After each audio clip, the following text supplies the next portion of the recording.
사무엘상 2장 22절부터 26절까지의 말씀 제가 봉독을 합니다.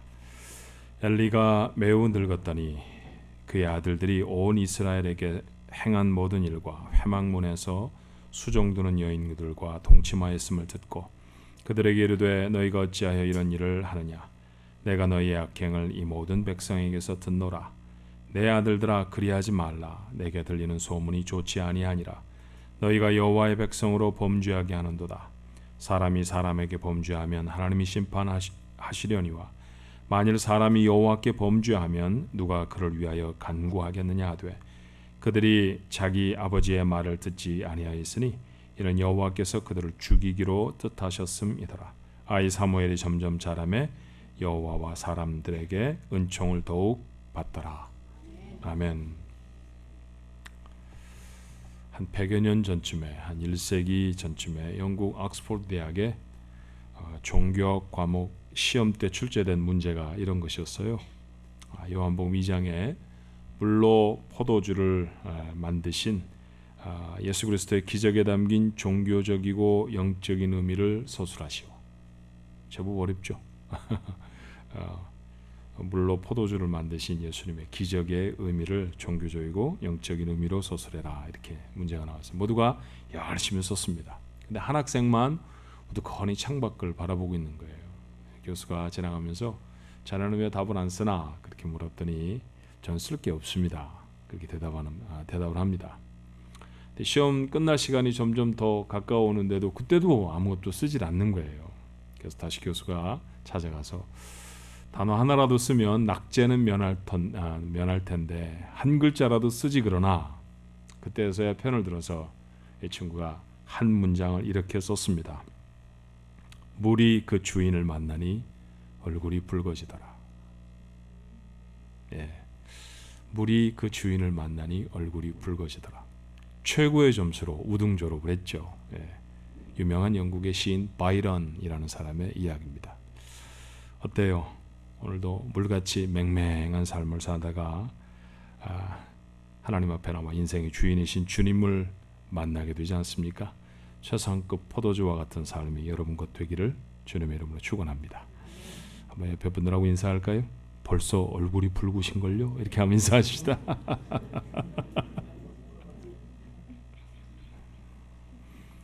오늘은 아버지 혹은 부모에 대한 이야기를 좀 나누려고 해요.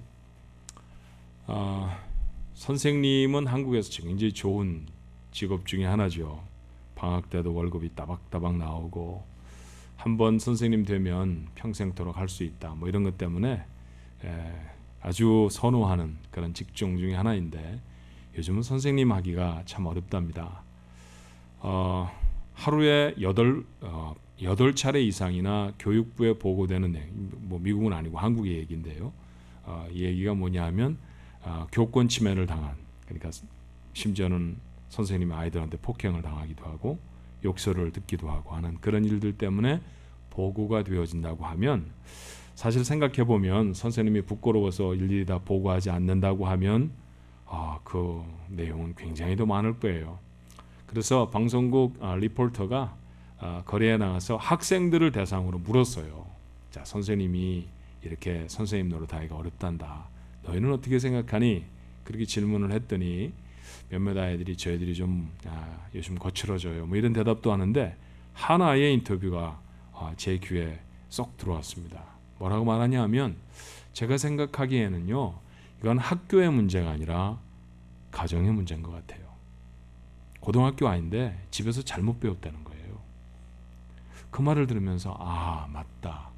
오늘 우리가 이 세상을 살아가면서 만날 수 있는 수많은 병리적인 현상들, 그 모든 것들의 사실은 배경은 잘못 가르친 교사나 환경이나 문화의 탓이 아니라 부모의 탓 아닙니까? 제대로 길러내지 못한 까닭에 그런저런 문제가 생겨지는 것은 아닐까요? 우리는 크리스천입니다.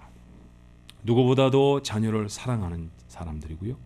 자녀를 잘 가르쳐야 한다라고 하는 사명을 주의 말씀으로부터 도전받고 있는 사람들입니다. 그렇다고 하면 우리는 정말 좋은 부모일까요? 오늘 본문의 말씀은 이스라엘의 최고의 명문 가문에 뭔가 심상치 않은 일이 일어나고 있음을 보도하고 있어요. 자녀 교육에 실패한 전형적인 아버지의 모습이죠. 그리고 그곳에 기록되어진 대로 그 가정은 비극적인 결말을 맺고 맙니다. 그런데 이 말씀은 사실 하나님 앞에서 우리의 부모 되어짐을 돌아볼 수 있는 말씀이에요. 자, 차근히 한번 생각해 보십시다. 대제사장 엘리에겐 두 아들이 있었습니다. 홈리와 비느하스라고 하는 이름이지요. 앞으로 대를 이어서 제사장으로 이스라엘 백성을 지도해야 될 자랑스러운 가문의 아들들입니다. 여러분, 당시에는 아직 왕이 없을 때니까 대제사장이 눈에 보이는 유일한 권력이에요. 최고의 가문이고 최고위층 가정입니다. 그런데 성경은 그들을 향해서 불량자라고 선언해요. 자, 오늘 우리의 성경 말씀에는 사실은 조금 다르게 번역이 되어 있는 말씀이죠. 사무엘상 2장 12절의 말씀에 보니까 엘리의 아들들은 행실이 나빠 여호와를 알지 못하더라. 행실이 나쁘다라고 개역 개정 성경에는 번역을 하고 있습니다만, 옛 성경 우리가 얼마 전까지 사용했던 개역 성경에 보면 불량자라고 표현합니다. 그리고 그 불량자라는 말은 다른 번역에 보니까 벨리알의 아들들이라고 썼어요. 벨리알이라는 말은요, 없음을 뜻하는 벨리라는 말과 이익과 유익을 뜻하는 야알이라는 단어의 합성어입니다. 결국 불량하다는 말은요, 가치가 없는 자다, 아무짝에도 쓸데가 없는 사람들이다, 유익이 되지 못하는 사람들이다 라는 말입니다. 최고의 가문에 최고의 교육을 받았던 아이들이 아무짝에도 쓸모가 없는 아이들이라고 성경이 기록하고 있으면 우리의 주목을 끌기에 충분하죠. 다시 말씀드리거니와 그들은 제사장의 가정에서 태어난 자녀들입니다. 가장 모범적이고 성결해야 될 신앙의 가정에서 불량한 자녀들이 나올 수 있다라는 것이죠. 죄에는 성욕이 없습니다. 어느 가정도 예외가 될 수 없죠. 그래서 죄는 무서운 것입니다. 학교 폭력이나 이런 것에 대해서 여러분 혹시 듣게 되어지면 어떤 생각이 얼핏 드십니까? 우리 아이가 다니는 학교에서 폭력 사건이 일어났대요. 그러면 우리 아이가 혹시 맞는 건 아니야? 라고 생각하지, 우리 아이가 혹 누구를 때리는 건 아니야? 이렇게 아무도 생각하지 않습니다. 정말 자기 아이는 다 잘하는 것 같거든요. 늘 피해자가 되는 것 같이 죄를 저지르고 가해를 하는, 악행을 행하는 자가 그들 중에 내 아이가 있다는 생각, 우리는 쉽게 하지 못합니다. 오늘 우리의 삶의 자녀들을 돌아볼 수 있어야 합니다. 자녀들의 삶이 어떤 모습인지 문제의식을 가질 수 있어야 하고요, 그들이 살아가고 있는 삶의 모습이 어떤 것인지 돌아볼 수 있어야 합니다.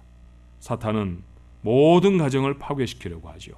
그리고 그 주된 공격의 목표가 우리의 자녀들이라고 하는 사실, 그것 기억해서 정신을 차리는 부모가 되어져야 할 것입니다.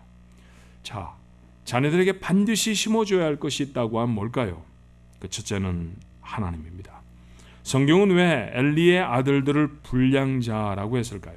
다시 한번 옛 성경 옛 번역으로 읽어보면 2장 12절의 말씀은 엘리의 아들들은 불량자라 하나님을 알지 아니하더라. 불량자였기 때문에 하나님을 알지 않았다라는 얘기죠. 자, 우리가 지금 사용하고 있는 번역은 조금 그 말이 앞뒤가 바뀐 것 같아요. 엘리의 아들들은 행실이 나빠 여호와를 알지 못하더라, 이렇게 되어 있어요. 그런데 사실은 불량자였기 때문에 하나님을 알지 못하는 사람, 그렇게 표현하기보다는 하나님을 알지 못했기 때문에 불량한 자들이 되어졌다고 성경이 우리에게 말하고 있다는 것 기억해야 합니다. 우리의 자녀들은 하나님을 아는 자들입니까? 우리는 자녀들에게 하나님이 예배 받으셔야 할 분임을 가르치고 있나요? 하나님을 아는 자녀들은 경건한 모습으로 예배할 줄 압니다. 한 사람의 신앙 인격은 예배에 대한 태도나 자세로 결정될 수 있어요. 직분의 높이나 봉사의 크기나 헌금의 정도, 언제부터 예수를 믿었다라고 하는 신앙의 뿌리가 좌우하는 게 아닙니다. 얼마나 진지한 모습으로 예배하는가, 얼마나 감격한 삶으로 하나님 앞에 다가가고 있는가가 그 사람의 신앙을 결정하는 것이죠. 창세기 4장의 말씀에 보면 가인의 후손들과 셋의 후손들이 기록되어 있어요. 근데 차이가 보입니다. 가인의 후손들이 이루었던 이야기들을 이렇게 말하죠. 가인은 자신의 아들 에녹을 위해 성을 쌓습니다. 건축을 했다라는 얘기입니다.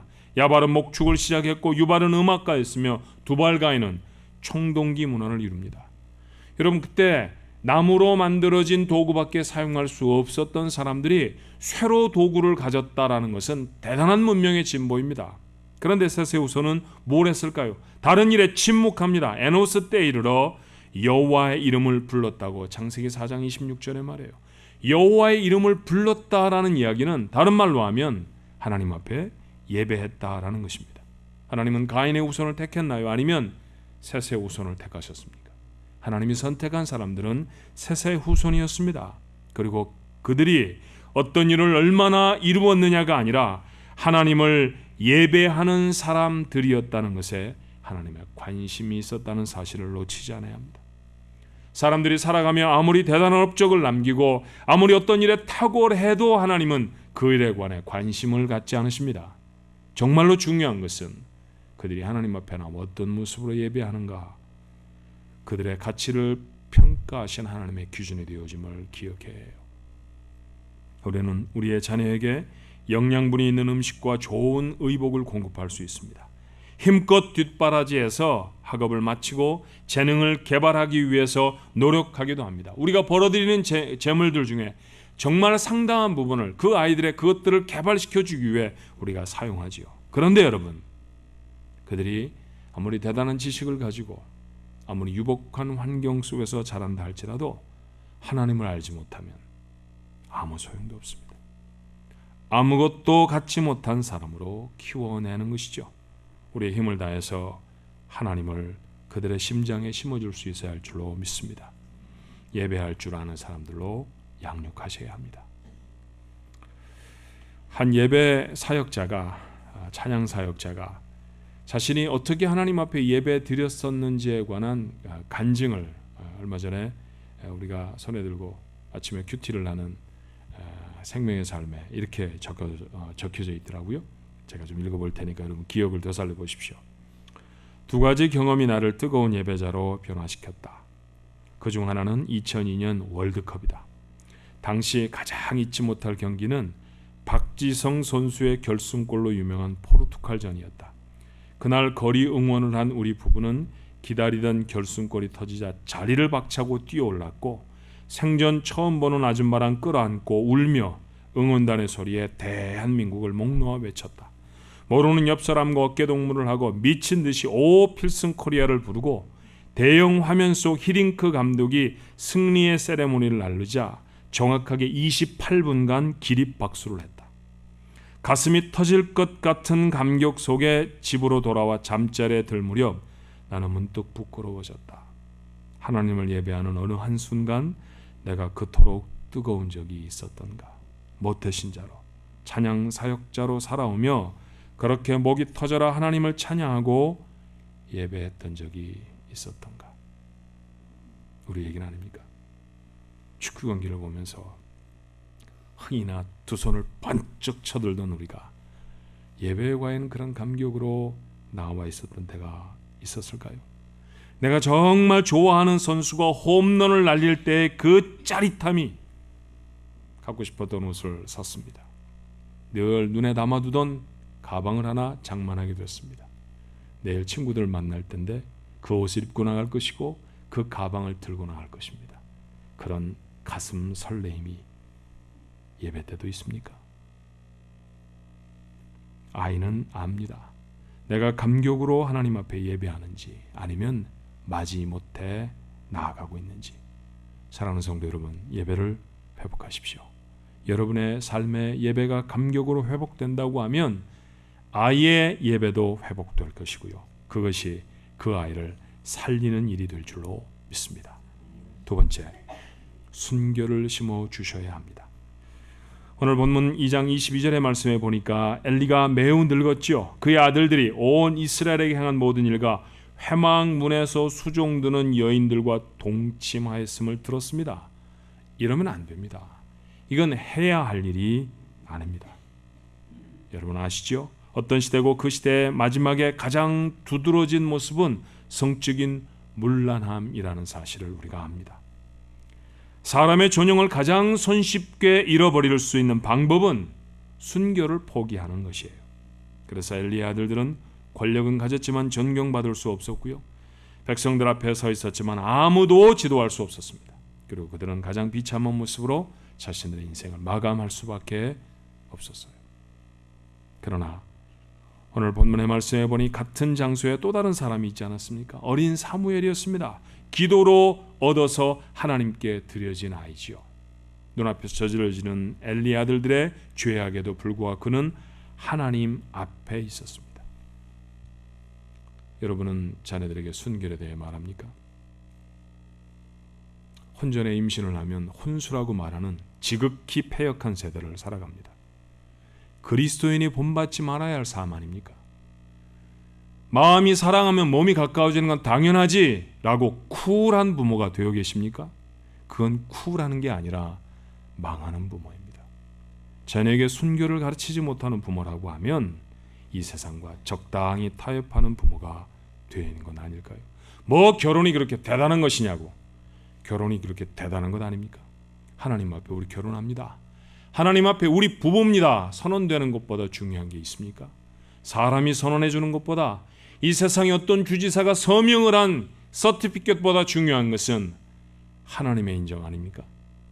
그런 사실을 우리 가슴에 확실하게 담지 못한다고 하면 우리는 자녀들에게 순교를 가르칠 수 없습니다. 부모가 순교에 대해 말하는 것 어려워진 세상이지만 그러나 그리스도인은 세상에서 구별된 사람입니다. 다르게 살아야 합니다. 세상 사람들이 아무리 그렇게 살아도 옳지 않은 건 끝까지 옳지 않은 것입니다. 옛날에도 음악을 할 때 A는 A였고요. 수천 년이 지난 후에도 A라는 키를 누르면 A라는 소리를 내야 그것이 음악입니다. 그렇죠.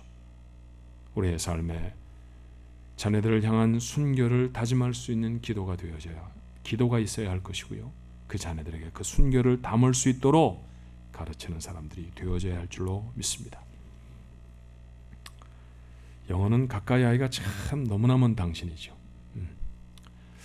너무나 많은 나라의 말들이 짬뽕이 돼가지고 그것도 1년이 지나고 나면 새로운 신조어가 옥스퍼드 사전에 웹스터 사전에 자꾸 등재가 되기 때문에 여러분 우리는 김치라는 단어가 웹스터 사전에 올랐다고 기뻐하지만 아십니까? 김치에 방불한 수많은 단어들이 매해마다 사전의 두께를 더 두껍게 하고 있다는 사실을요. 도대체 따라갈 수가 없을 것처럼 보여요. 그 중에 한 단어 어플루엔자라는 단어가 있습니다. 혹시 아시나요? 네. 영어를 좀 하시는 분들도 미국에서 오래 사시는 분들도 민가 하실 거예요. 어플루엔자. 인플루엔자는 잘 아십니다. 요행성 독감이라는 말이죠. 그런데 인이라는 단어를 떼고 of라는 단어를 썼어요. 앞에다가 접두사로. affluence라는 말은 풍요롭다라는 뜻이죠. 그래서 어플루엔자는 부자병이라고 번역되는 말입니다. 2013년에 텍사스 출신의 어윈 카우치라고 하는 아이, 당시 18살이에요. 술이 꼭지가 돌 정도로 마시고 아버지의 트럭을 몰고 길에 나섰다가 4명을 치어서 그 자리에서 죽입니다. 법정에 소환됐죠. 음주운전에 사람을 죽였으니 당연히 벌을 받아야 합니다. 그런데 비싼 돈을 주고 부자였던 아버지가 기가 막힌 변호사를 샀어요. 법정에서 변호를 할 때 이 아이는 어려서부터 너무 넉넉해서 자신의 감정을 통제할 수 없는 어플루엔자, 부자병에 걸렸습니다. 실형을 면했죠. 그리고 그는 몇 년쯤 보호 관찰을 받는 일로 이 벌을 가볍게 받게 되어졌다고 합니다. 여러분, 이런 부자병으로 자녀가 키워지고 있는 것은 아닙니까? 우리의 집 자녀들은 어떤가요? 우리가 키워내는 아이들은 정말 그렇게 물질의 풍요 속에서 병들어 자라고 있는 것은 아닙니까? 사회 병리 현상처럼 되어버린 이런 현상이 우리가 자녀들 앞에 우리가 마땅히 가져야 할 아버지의 모습, 어머니의 모습을 대신에 돈이라는 것들로 다 채워버렸기 때문에 일어난 사건들은 아닐까요? 우리가 그렇게 돈으로 자녀를 키워낸다고 하면 우리는 유약한 아이밖에는 이 세상에 세워내지 못할 것입니다. 엘리가 그랬습니다. 나이는 많았죠. 그럼 98세나 됐으니까 말이에요. 죄에 대해서 미온적인 태도였습니다. 나무램이 이미 먹혀 들어가지 아니하는 유약한 아버지가 되어져 버렸어요. 이런 아버지를 향한 엘리의 하나님의 평가가 무엇이었을까요? 2장 29절의 말씀에 보니까 내 아들들을 나보다 더 중히 여겼다고 질타하십니다. 3장 13절에 자기 아들들이 저주를 자청하되 금하지 아니했다고 하나님은 말씀하세요. 영국상 토니 블레어는 아이들이 자기가 결코 해서는 안 되는 일이 있다는 사실을 알아야 합니다. 그렇지 못할 때에는 때려서라도 알려주어야 합니다. 라고 말합니다. 뉴욕 맨하튼의 리디머 장로교회라는 아주 미국의 사회에 영향력 있는 그런 교회를 섬기는 팀 켈러라고 하는 목사님이 계세요. 그분이 쓴 책 중에 거짓 신들의 세상이라고 하는 제목의 책이 있는데 그 가운데 이런 자료들을 제공합니다. 2008년 세계적 경제 위기가 닥치자 연방주택금융저당공사 최고 재무책임자, 아무나 되는 건 아니죠. 공부 많이 한 사람, 똑똑한 사람, 신망받는 사람이 그 자리에 오를 것입니다. 그런데 그가 자기 집 지하실에서 목을 메어 죽습니다. 미국 부동산 경매 선두를 달리던 셸던 굿이라고 하는 회사의 CEO는 자신의 빨간색 제규어 운전석에 앉아서 권총으로 자살하죠. 베어 스턴, 유명한 금융회사입니다. 파산한 자기 회사를 사들인 JP 모건 체이스에서 더 이상 일할 수 없다라는 소식을 들었던 한 간부는 마약을 잔뜩 자기 입에 털어놓고 29층에서 뛰어내려 죽어요. 부가 행복의 원천이라고 배웠던 세대의 비극적인 종말입니다. 돈이 최고라고 아이들에게 가르치면, 돈으로 칠갑을 해서 아이를 가르쳐내면, 키워내면 그런 사람들과 다른 모습으로 크겠습니까? 마음속에 담아야 할 것이 무엇인가? 그들 앞에 서 있는 부모의 모습이 어떤가 하는 것이죠. 분명하게 자녀를 교훈하지 않았던 엘리의 가정, 비극적인 파멸을 맞게 되었습니다. 존경받았던 제사장의 가문이 망해버린 이유가 무엇이었을까요? 자녀 교육의 실패이기 때문입니다. 우리가 확고한 의지로 자녀를 훈계하지 않으면 하나님은 우리 가정도 심판하실지 모릅니다. 오늘 우리 집사님 기도해 주신 것처럼 어제부터 아버지 학교 열립니다. 무슨 학교까지 열어서 아버지를 공부를 해야 돼? 라고 말씀하시는 분이 계실지 모르죠. 그런데 그 4번의 짧은 시간들을 통해서 아버지로 도전받는 그런 시간들이 정말 이 시대를 살아가는 아버지들에게 꼭 필요한 것 같아요. 한 번쯤 자신의 자녀들에 대해서, 아버지 되어진 자신의 모습에 대해서 점검할 수 있는 소중한 시간이 꼭 있어야 할 것입니다. 여러분 그 일을 위해 기도해 주십시오. 그리고 참여하지 못했다 할지라도 이 자리에 앉아 계신 아버지, 어머니들 다시 한번 자신의 자녀들 앞에 나는 괜찮은 부모인가 점검할 수 있게 되었으면 좋겠습니다. 전 잘 모르는 사람인데 책에서 읽었던 이야기인데요. 보 잭슨이라고 하는 유명한 야구 선수가 있었대요. 그런데 한참 잘 나가던 1994년에 갑자기 은퇴를 선언합니다. 왜 은퇴했습니까? 라고 묻는 기자들에게 그는 이렇게 대답해요. 어느 날 다른 지역에 가서 원정 경기라고 집에 돌아왔더니 6살 난 아들 니콜라스가 엄마에게 이렇게 말했다는 얘기를 들었습니다. 엄마, 혹시 아빠가 딴 살림을 차린 건 아닐까요? 집에 안 들어오니까 말이죠. 보 잭슨은 이렇게 말해요. 그런 말을 듣고도 어떤 결단을 내리지 못한다고 하면 남자가 아니죠. 더더군다나 아버지는 아닐 것입니다. 아버지가 되는 것이 그는 박수를 받고 돈을 잔뜩 모으는 유명한 운동선수가 되는 것보다 중요하다고 생각했습니다. 여러분도 그러십니까? 한국에 가끔씩 나가면 사람들을 만나는 장소가 여러 곳인데 여러분 어디서 만나십니까? 롯데백화점 11층에서 만나 뭐 이런 것도 있고요. 그죠? 명동 입구에서 만나. 제가 주로 잘 아는 명동 입구 중앙우체국 앞에서 만나 뭐 이런 거 해보셨나요? 예, 명동 입구에 가면 중앙우체국이 있습니다. 기가 막힌 건물이 서 있어요. 멋진 건물입니다. 건물이 기가 막히다는 것만 보셨지 그 앞에 뭐라고 써져 있는지는 기억이 안 나시죠? 그 앞에 이런 간판이 붙어 있습니다. 눈이 오나 비가 오나. 무슨 말이에요? 눈이 오나 비가 오나 우리는 배달을 할 겁니다. 집배원들의 좌우명입니다. 눈이 온다고 우편물 거르지 않습니다. 비가 악수같이 쏟아져도 한 통의 편지를 배달하기 위해서 그들은 오토바이에 올라탑니다. 그렇죠? 그리고 메일을 보내고 소포를 전달해주는 사람들이 집배원들입니다. 부모 노릇은 다릅니까? 비가 오나 눈이 오나 좋은 부모 되어야 하는 거잖아요. 가난하나 부유하나 바꿔도 마찬가지죠. 내가 가난할 때에도, 경제적인 위기를 가질 때에도, 부유에 넉넉할 때에도 내 삶의 가장 큰 관심은 좋은 부모가 되는 것입니다. 문제가 있으나 아니면 내 삶이 평안하나 나는 좋은 부모가 되어야 합니다. 시간적으로 여유가 없이 너무너무 바쁘거나 아니면 조금 여유가 있거나 내 삶의 관심은 좋은 아버지, 좋은 어머니가 되는 것입니다. 사랑하는 좋은 가족 여러분, 좋은 부모가 되십시오. 그것이 세상을 살리는 길인 줄로 믿습니다. 좋은 아버지들이 되어주셔야 하고요, 좋은 어머니가 되어주십시오. 그 자리에 하나님 놀랍고 크신 축복이 있을 줄로 믿습니다. 기도하십시다. 좋은 부모가 되어야 한다.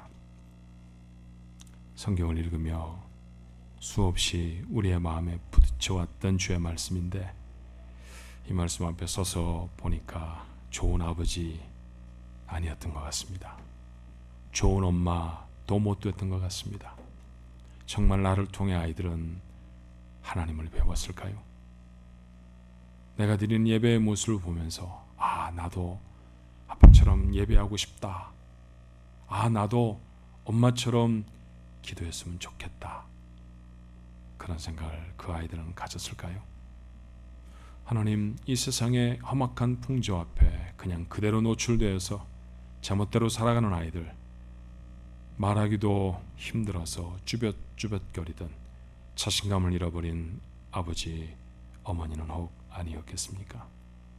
그런데 그러다가 엘리는 망해버렸습니다. 아이들은 다 죽었고요, 그 자신도 비참하게 생애를 마감합니다. 하나님, 이런 망해버리는 가정 아니 되어야 할 것입니다. 이렇게 살면 망한다.